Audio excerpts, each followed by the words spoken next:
Hello and welcome. This video will explain all aspects of naval encounters for the tabletop role-playing game Dark Kingdom Koreana. You can navigate sections of the video with timestamps and see where you're at in the video with the menu on the left. At the time of this recording, the naval combat rules have separately been published as their own standalone skirmish game called Dark Kingdom Koreana Dragon's Wake, but will eventually be published as part of the full RPG.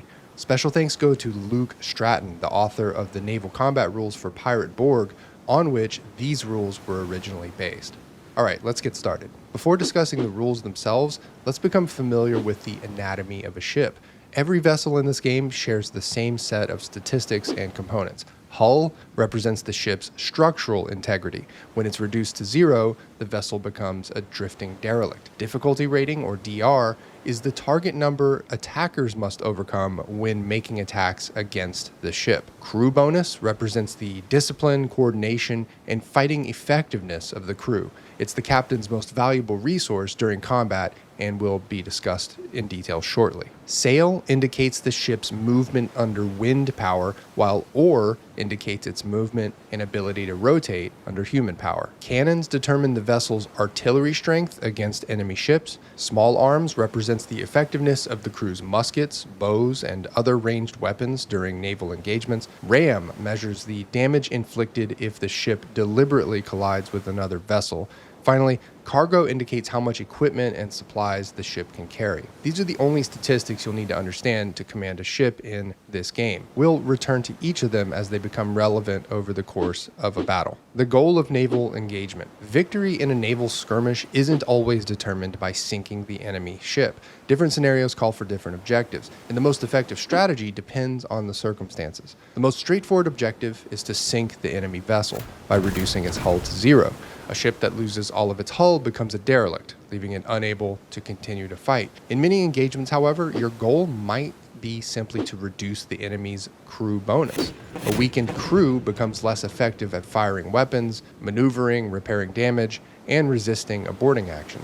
In many cases, defeating the crew might be more valuable than destroying the ship itself. More importantly, combat resolves a lot faster than with trying to reduce hull points to 0. Or you may try instead to board the enemy vessel. Once a boarding action succeeds, naval combat immediately ends, and the encounter transitions to a roll-off, where the outcome is determined by who gets to 3 successful rolls first. Not every battle is fought to destroy the enemy. A scenario might require you to capture an objective, protect a transport, seize valuable cargo, rescue an important passenger, or protect or control a strategic position on the battlefield. Finally, your objective may be simply to escape a battlefield.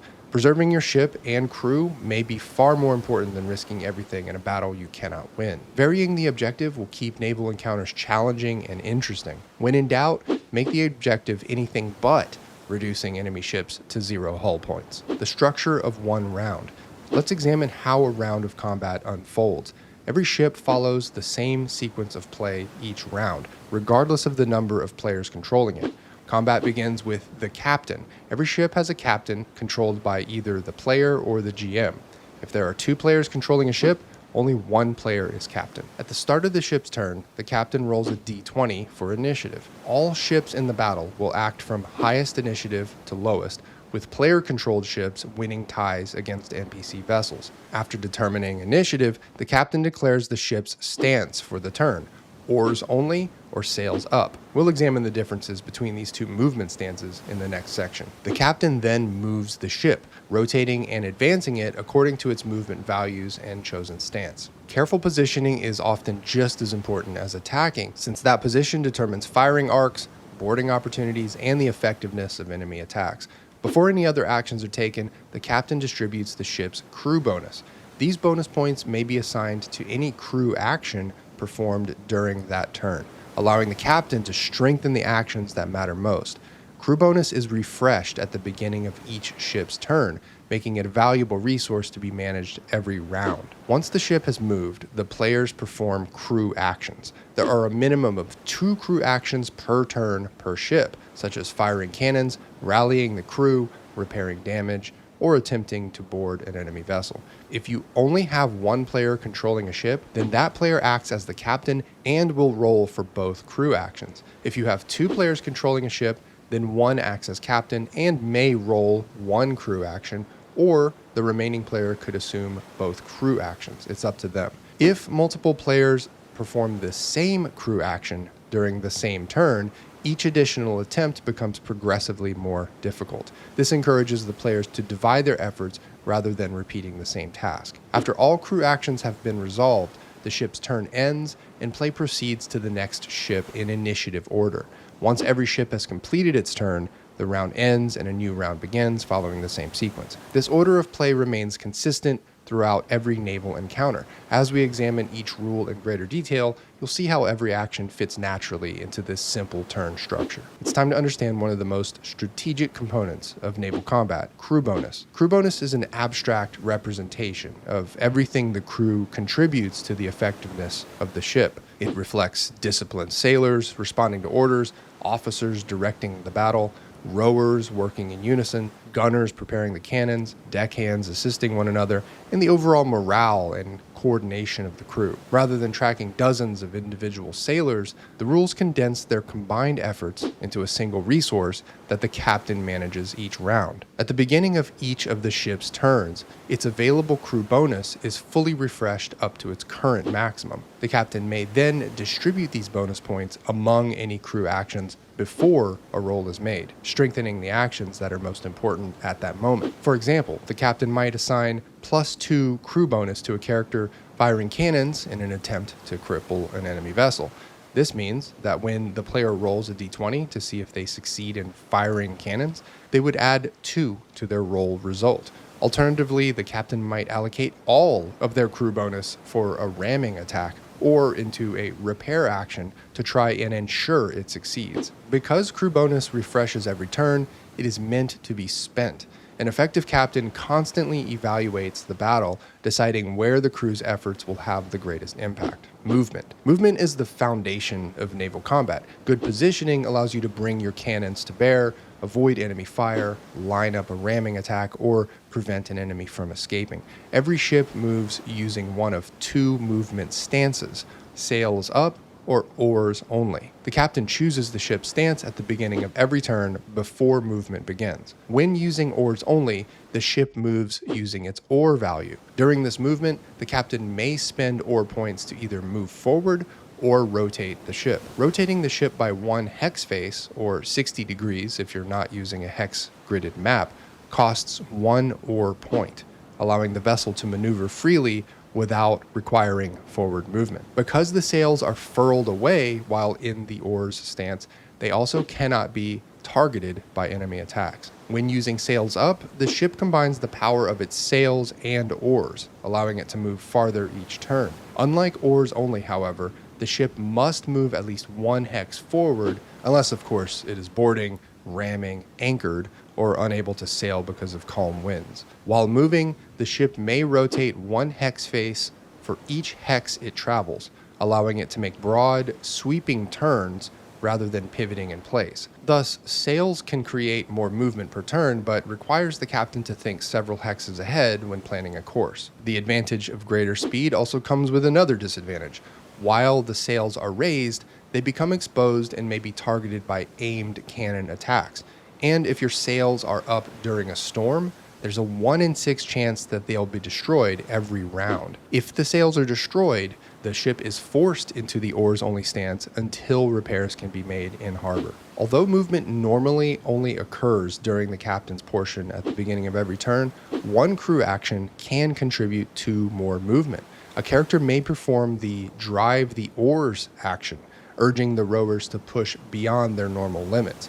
On a successful strength test, the ship immediately gains 2 additional oar points for the current turn, or 3 points on a critical success. These additional movement points are controlled by the captain, not the character who performed the action. The captain may spend them immediately to move the ship farther or rotate it, or use any combination of movement and rotation permitted by the oars rules. This allows the crew to react to changing circumstances after movement has already begun, whether to close the distance for a ram, escape danger, or improve the ship's firing position. If you're using the optional wind rules, wind direction is determined at the beginning of combat and remains in effect until the GM decides otherwise.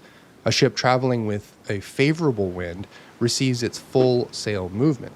Sailing across or partially into the wind reduces the sail rating of a ship by half, rounded down, while attempting to sail directly into the wind eliminates the sail value entirely, leaving only the ship's oar movement available. Dead calm also has the same effect. Wind direction, therefore, rewards careful planning and positioning. If you want a simpler game, you can ignore wind direction entirely and use the simplified movement rule. While sails up, a ship always moves its full oar value plus half of its sail value rounded down. This preserves the advantages of sailing while eliminating the need to track wind direction. Crew actions. With movement complete, it's time for the crew to act.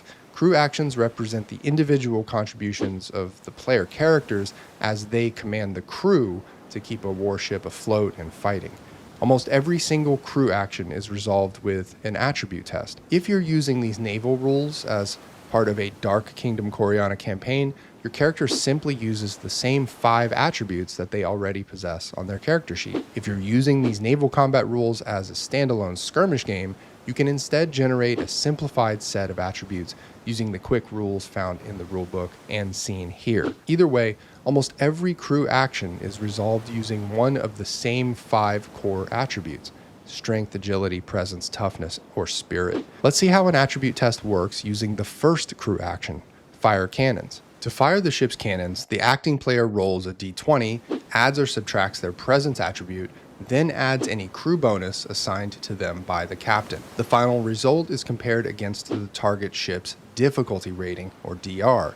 If the attacker's total meets or exceeds the target's DR, the cannon attack is a hit. A successful cannon attack deals the ship's listed cannon damage directly to the enemy vessel's hull. When a ship's hull points are reduced to 0, it is a derelict. Rolling a natural 20 is a critical hit in every case. This means that in addition to doubling the attacking ship's cannon dice for damage, the target also suffers a roll on the catastrophic damage table, representing devastating damage to the ship or its crew. Conversely, rolling a natural 1 is a fumble, preventing the ship from using the fire cannon's crew action at all on its next turn. Aim cannons. Instead of firing at the hull, a crew member may attempt to disable a specific part of the enemy ship. Before firing, the acting character declares a target, such as the sails, oars, or another important component at the GM's discretion. Mechanically, the rules only address sails or oars being specifically targeted. To successfully aim, the player must roll a successful agility test against the target ship's DR. Destroying a ship's sails forces it into the oars-only stance for the remainder of battle, while damaging its oars will reduce the target ship's oar values by half, rounded down. Although aimed attacks generally inflict less immediate damage than attacking the hull, they can cripple an enemy's mobility and dramatically alter the course of a battle. Fire small arms. Unlike cannons, small arms are directed at the enemy crew rather than the ship itself. Muskets, bows, and arquebuses do not damage hull. Instead, a successful small arms attack reduces the enemy ship's crew bonus maximum, making every subsequent crew action less effective. To make a successful fire small arms action, the player must roll a successful presence test against the target ship's DR, but they also get to add the small arms bonus to their roll, provided by the ship's stats. Drive the oars. A successful drive the oars action pushes the rowers beyond their normal limits, immediately granting the ship 2 additional oar points, or 3 on a critical success, for the current turn. A successful drive the oars action requires a player to roll a successful strength test against a DR of 12. Any extra oar points are spent by the captain, who may use them to move farther, rotate the ship, or combine both as circumstances require. This makes drive the oar one of the most tactically flexible crew actions in the game, allowing a ship to seize an unexpected opportunity to adjust movement after the movement phase has already completed. Ram. A ship may attempt to ram an adjacent enemy vessel, provided it began its movement at least 1 full hex away. The attacking player must pass a toughness test against the target ship's DR. On a successful hit, the target suffers the attacker's ram damage, which is a ship stat defined by a die type. You just roll that die to calculate the damage. But remember, the attacking ship always suffers half of its own ram damage, rounded down, and that's whether the attack succeeds or fails. Ramming is therefore a powerful but costly tactic. Rally crew. As casualties mount and morale begins to falter, a crew member may attempt to rally crew. A successful spirit test restores 1 point of crew bonus to maximum, or 2 on a critical success, up to the ship's original starting value. Because crew bonus refreshes every turn, restoring its maximum value allows the captain to distribute more bonus points throughout the remainder of the battle. Repair. Crew members may attempt emergency repairs while the battle is still underway. A successful strength test restores 1d6 hull. However, repairs performed at sea have their limits. Once a ship has been reduced below half of its maximum hull value, it cannot be repaired above that halfway point until it reaches a harbor for proper repairs. Also, by default, a ship cannot restore either their sails or their oars at sea if they've been damaged or destroyed by an aimed attack. They'll need a harbor for that as well. Boarding combat. Although sinking an enemy ship is one way to win a naval battle, an engagement can be decided by boarding. A successful boarding action pauses naval combat and resolves the struggle for control of the target ship as a fast series of rolls. To initiate a boarding action, the attacking ship must be adjacent to its target, and all other enemy ships must already be engaged or eliminated. A crew member then performs the boarding crew action by making a successful spirit test against the target ship's DR. On a success, naval combat immediately pauses and the boarding action begins. First, compare the ship's current crew bonus. Subtract the target ship's crew bonus from the attacking ship's crew bonus.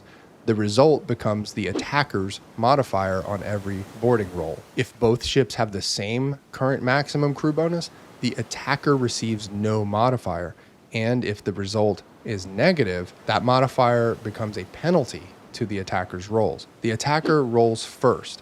Roll a d20, apply the attacker's modifier, and compare the result to a DR12. On a success, the attacker scores 1 success.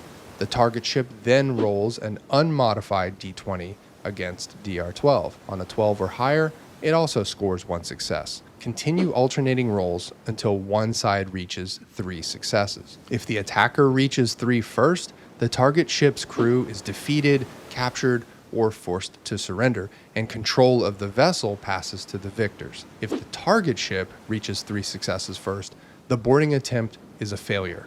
The attacking ship immediately loses 1 crew bonus, and attacks against it gain +2 until its next turn. Then naval combat resumes with the ships still adjacent. Terrain and weather. While a naval combat can be fought on open water, adding terrain and environmental hazards makes encounters significantly more tactical and interesting. These features affect movement, control, and positioning, and often forces captains and their crew to adapt on the fly as the battle unfolds. Rocks. Rocks represent reefs, shoals, sandbars, submerged wrecks, or other hazards to a ship's hull. Before a ship enters a rock hex, a GM must inform the player whether it's passable or impassable. An impassable rock hex automatically damages any ship that enters it. Small ships suffer D6, medium ships suffer D8, and large ships suffer D10 hull damage. In addition, any ranged attack whose line of fire crosses an impassable rock hex is automatically blocked. A passable rock hex may be entered, but the captain must first pass an agility DR12 test or a higher DR if specified by the GM. Again, the GM must identify the hex and its DR upon request before movement is committed to. If a captain fails that agility check, the ship suffers scrape damage but continues its movement. Passable rocks also provide cover, increasing the DR of ranged attacks by 4. Fog. Ships occupying a fog hex cannot be seen unless another ship moves into an adjacent hex. Likewise, ships inside the fog can only see into adjacent hexes. Fog is ideal for ambushes, evasive maneuvers, and concealing objectives. But remember, low visibility is a blade that cuts both ways. Whirlpool. Entering a whirlpool hex immediately ends the remainder of the ship's planned movement. The vessel is carried 3 hexes away from the whirlpool in a random direction, then rotated a random number of hex facings by rolling a d6. On its next turn, the ship cannot rotate at all, making whirlpools extremely dangerous in confined waters. Current. When a ship enters a current hex, it is immediately carried 2 additional hexes in the direction of travel. The captain must then pass an agility DR12 to maintain the direction their ship is pointed at. If they fail, a d6 is rolled to determine the number of hexes the ship rotates clockwise. Thus, a current can give a needed speed boost, but comes at the risk of getting turned around. Storm. If the storm icon is showing on the map, certain conditions will affect the entire battlefield. During a storm, movement is reduced by 3 for small ships, 2 for medium ships, and 1 for large ships. Additionally, cannon range is reduced from 10 hexes to 8, while small arms range is reduced from 5 hexes to 3. At the end of every round during a storm, any ship that has its sails up rolls a d6. On a roll of 1, the sails are destroyed, forcing the ship into oars only until it can get sails repaired at a harbor. Rough waters. If a rough waters icon is showing, it also affects the entire map. During rough waters, at the beginning of every ship's turn, before any movement occurs, the captain rolls a d8. On a result of 1 through 6, the ship is pushed 1 hex in the indicated direction without changing its facing. On a 7 or 8, the ship is unaffected. This can be a treacherous condition if sailing closely between rocks or near a shore. Goals. Finally, a scenario can include 1 or more goals. These may represent a floating cargo, people of importance, relics, or other mission objectives. A floating goal can be recovered by spending 1 crew action while adjacent to it. A grounded goal requires 1 crew action to land the party and a 2nd crew action to retrieve it. A towed goal requires 1 crew action to secure it. While towing, the ship suffers -2 ore, and smaller classes of ships cannot tow larger ones. Note that although these retrievals each require a crew action or more, no roll of the dice is required. It's enough that 1 or 2 crew actions have to be burned for that turn. Example round. Now let's put everything together by walking through a single round of combat. A Panokson called Iron Vengeance and a Sekibune called Black Badger begin the round 5 hexes apart. Both captains roll initiative. The captain of the Iron Vengeance rolls a 16, while the Black Badger rolls an 11, so the Iron Vengeance takes the first turn. The captain declares the sails up stance. The Vengeance advances 4 hexes, sailing with the wind, thus getting to use all 4 of its sail points as a result. Then, using 1 oar point to rotate 1 hex face, it brings up its portside cannons to bear on the approaching enemy ship. It just so happens that the Iron Vengeance is a Panokson, which has the ability to fire cannons 360 degrees, but we're bringing her to bear anyway. Now it's time for crew actions. One player wants to attempt fire cannons, and the captain has decided he will apportion 2 of the 4 crew bonus points towards this roll. With this character's presence of +1, a roll of 10, and 2 crew bonus, the final result is 13, exceeding the Black Badger's DR of 12. The attack hits, dealing 2d10 hull damage. Each ship has a minimum of 2 crew actions per turn, so even if there were no other players controlling characters on this ship, someone would attempt 1 more action. A player in this case will attempt fire small arms. The captain wants to dump the remaining 2 crew bonus points into this action, of course, so that would be a d20 roll of 7, plus the player's presence score, which in this case is 0, plus the ship's own small arms bonus of 3, plus the crew bonus of 2 that the captain granted before the roll was made, versus the Black Badger's DR of 12. That just barely succeeds, successfully reducing the Black Badger's crew bonus maximum by 1. The Badger now takes its turn. The captain keeps sails down, which means oars only points for movement. It rotates in place to set up for a ram action. Before the roll is made for the ram, the captain devotes all 3 crew bonus points towards that roll. With a d20 roll of 18 plus the 3, this more than exceeds the Vengeance's DR of 11. The Badger's ram damage is a d6, so we roll that, getting 5. Remember that on a ram, both ships suffer damage. though the Badger takes only half of its own ram damage rounded down. With the ships adjacent, the Badger will then immediately attempt a boarding action. If it's the GM rolling a crew action test, by the way, they don't add any attribute bonus to the roll, just the d20 plus any applicable crew bonus against the target ship's DR. In this case, the Badger's captain has already spent all of his crew bonus for this round, so it will just be a d20 roll to meet or exceed the DR of the Vengeance, which is 12. The test to board succeeds, pausing naval combat. Now the ship's current max crew bonuses are compared. The Badger's current max crew bonus is 2, while the Vengeance's is 4, giving the attacker a -2 boarding modifier. The Badger rolls first, followed by the Vengeance. The two sides continue alternating d20 rolls against DR12, with the Badger applying its negative modifier to every roll until one side reaches 3 successes. In this example, the Vengeance reaches 3 successes first. The boarding attempt fails, which means the Badger immediately loses 1 max crew bonus, and attacks against it gain +2 until its next turn. And with that, naval combat resumes, with the ships still adjacent to each other. In this case, the Badger took a gamble to quickly decapitate a stronger vessel, but lost, and now it's a bit of a sitting duck for 1 full round. And that is 1 complete round of naval combat. Every battle follows this same sequence. Determine initiative, maneuver your ship, roll for crew actions with possible crew bonus points, and continue until one side completes its objective. Closing tips. First, as the captain, never forget to spend all your crew bonus each turn. It refreshes at the beginning of every turn up to its current max, so unused crew bonus each round is simply wasted.